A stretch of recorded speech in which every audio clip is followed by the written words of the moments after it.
నమ్మాను, పిలిచిన దేవుడు నమ్మదగిన వాడని విశ్వసించాను. దేవుడు ఈ రోజున ఇక్కడ నిలబెట్టుకున్నాడు. హల్లెలూయా. విశ్వాసంతో ఉంటే ఆయనకి దగ్గరగా ఉంటాడు.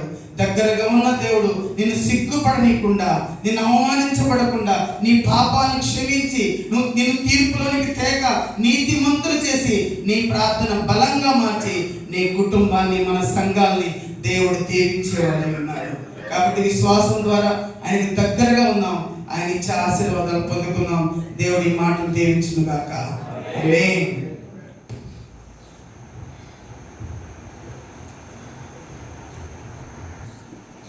దైవజనుడి నోట నుంచి విశ్వాసము మన జీవితంలో ఎంతో ప్రాముఖ్యమైనది. ఆ విశ్వాసము రాత్రి వేళ నేను మనందరం కూడా కనపరచగలిగితే ఆశీర్వదించగలిగినటువంటి గొప్ప దేవుడు.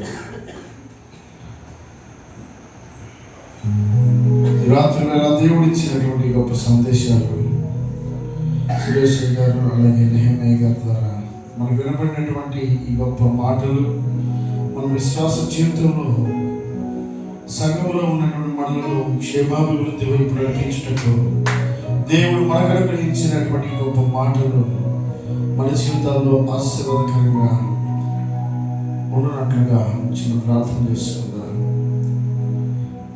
రవీంద్ర గారు చిన్న ప్రార్థన చేస్తారు, తదుపరి పెద్దలు మాట్లాడతారు.